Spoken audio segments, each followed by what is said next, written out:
بسم اللہ الرحمن الرحیم نحمده ونصلی علی رسولہ الکریم اما بعد فاعوذ باللہ من الشیطان الرجیم بسم اللہ الرحمن الرحیم۔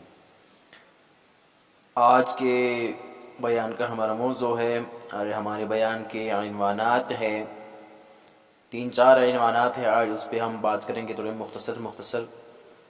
ایک ہے تاریخ نگاری کا آغاز، اور دوسری نمبر پر ہے جعل سازی راوی، اور تیسری نمبر پر ہے مربوط تاریخ نگاری کا دور، اور اسی طرح تاریخ نویسی پر بدعقیدہ حکمرانوں کے اثرات۔ ان تقریباً 3-4 عنوانات پر ہم بات کریں گے۔ چونکہ پہلے ہم تاریخ نگاری کا آغاز پہ بات کرتے ہیں۔ یہ وہ دور تھا کہ مسلم تاریخ نویس سیرت کے حدود سے بڑھ کر مسلمانوں کے ایک باقاعدہ تاریخ مدون کرنے کے لیے کمر کس رہے تھے۔ چنانچہ اس دور میں محمد ابن عمر الواقدی کا نام تاریخ نگاری کی حیثیت سے مشہور ہوا۔ انہوں نے کتاب السیرت، کتاب تاریخ المغازی، فتوحات الشام اور اخبار مکہ جیسے شہر آفاق کتب چھوڑے، مگر واقدی نے روایات کو جمع کرنے میں کسی معیار کو سامنے نہیں رکھا اور رطب و یابس بلکہ من گھڑت چیزیں بھی جمع کر دے۔ ان کی تصانیف ثقافت کے لحاظ سے کسی پائے کی نہیں، تاہم زبان و بیان کی سلامت اور واقعے کی جزیات کی غیر معمولی وضاحت کی وجہ سے وہ عوام و خواص میں مقبول ہو گئے۔ واقدی کے شاگردوں میں محمد ابن سعد نے بڑا نام پایا۔ اپنے استاد کے برخلاف وہ روایات میں چھان بین سے کام لیتے تھے۔ انہوں نے الطبقات الکبریٰ جیسے مایہ ناز کتاب تصنیف کی، یہ 12 جلدوں میں ہے اور سیرت نبوی اور حالات صحابہ کا بہت بڑا ماخذ ہے۔ اسی دور میں فن حدیث کے تاجدار امام محمد ابن اسماعیل البخاری رحمہ اللہ نے بھی تاریخ کے عنوان سے 2 کتب لکھے، ایک التاریخ الاوسط، دوسری التاریخ الکبیر۔ اصل میں یہ احوال رجال کے کتب ہے۔ ان میں تاریخی واقعات کسی ترتیب کے بغیر مذکور ہے۔ اسی طرح ان کی الادب المفرد میں بھی تاریخی واقعات موجود ہے۔ یہ رہا ہماری تاریخ نگاری کا آغاز۔ اب بات کرتے ہیں جعل ساز راوی پر۔ اس سے قبل خوارج و روافض جیسے فرقے وجود میں آ چکے تھے جو صحابہ کرام سے بغض رکھتے تھے اور ان کی عدالت و ثقافت کو تسلیم نہیں کرتے تھے۔ ان فرقوں کے افراد میں عالم و جاہل سبھی شامل تھے۔ جاہلوں نے اپنے انداز میں خونریزیاں کر کے تباہی پھیلائی اور عالموں نے علمی و نظریاتی کجروی پھیلانے میں کوئی کسر نہ چھوڑی۔ ان عالموں میں حدیث سے شغف رکھنے والے بھی تھے اور تاریخ کے شوقین بھی۔ ہر ایک نے اپنے اپنے انداز میں کام کیا۔ جس طرح اپنے مذہب کی حمایت کے لیے خانہ ساز احادیث کی اشاعت کی گئی، اسی طرح تاریخ کو اپنے حق میں ثابت کرنے کے لیے طرح طرح کی تاریخی روایات بھی وضع کی گئی۔ احادیث میں جعل سازی کے قلعے کھولنے کے لیے ائمہ حدیث بہت جلد میدان میں اتر آئے اور اس فتنے کا راستہ روک لیا، مگر تاریخ نگاری میں جعل ساز کی روک تھام اس سطح پر نہ ہو سکی۔ تاہم محققین نے اپنے اپنے طور پر کوششیں ضرور کیے، جن کا ذکر انشاءاللہ آگے آ جائے گا، ہم اس کو تفصیل کے ساتھ بیان کریں گے۔ اور یہ رہا جعل سازی راوی۔ اب بات کرتے ہیں مربوط تاریخ نگاری کا دور۔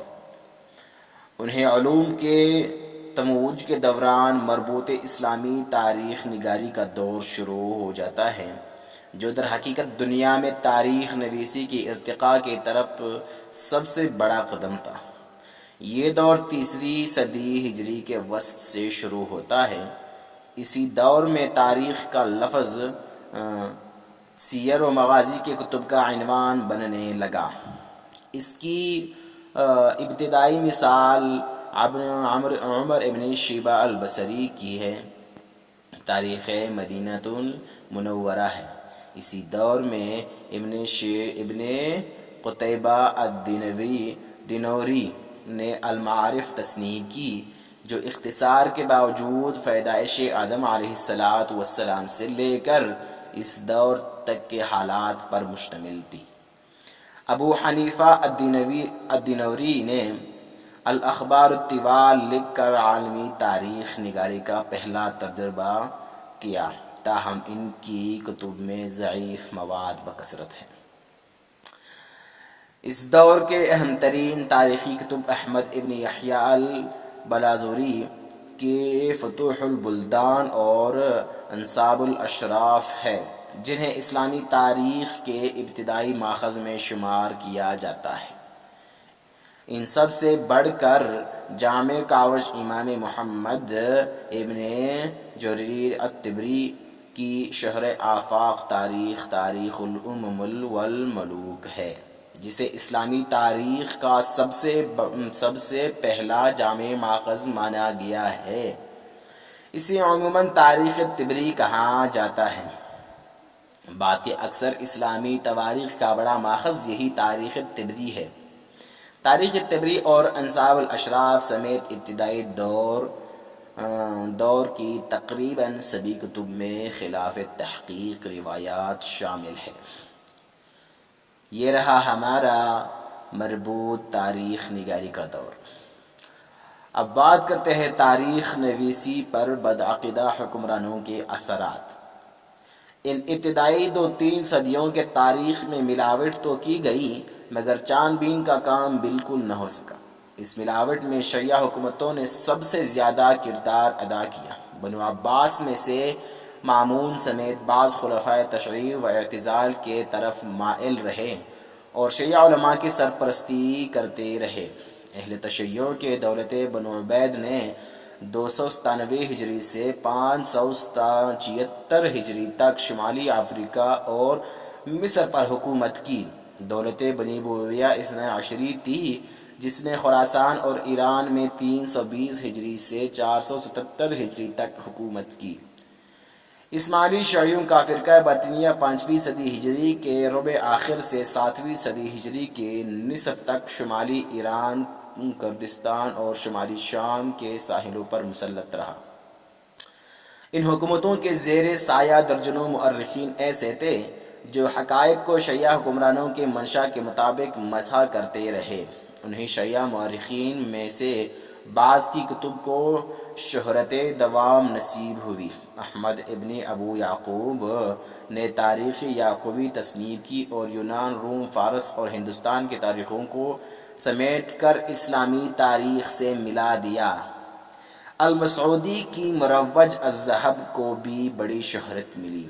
ایسے کتب میں دور صحابہ کا حصہ خاص طور پر من گھڑت روایات سے آلودہ ہے۔ انشاءاللہ العزیز اگلا ٹاپک ہوگا ہمارا اسلامی تاریخ نگاری کا سنہری دور، اور انشاءاللہ علم بلدان اور سفرنامے، علم طبقات اور شخصیت نگاری، یہ ہمارے عنوانات ہوگے اگلے بیان کی۔ انشاءاللہ العزیز اجازت چاہتا ہوں آپ لوگوں سے اگلے بیان تک، اور گزارش ہے کہ اپنے دوستوں کے ساتھ یہ بیان ضرور شیئر کیا کرے، اور اپنے رائے کا اظہار کمنٹ سیکشن میں ضرور کرے، اور لائک کا حق اگر آپ کے نزدیک بنتا ہے تو دے، ورنہ آپ کی مرضی۔ السلام علیکم ورحمۃ اللہ وبرکاتہ۔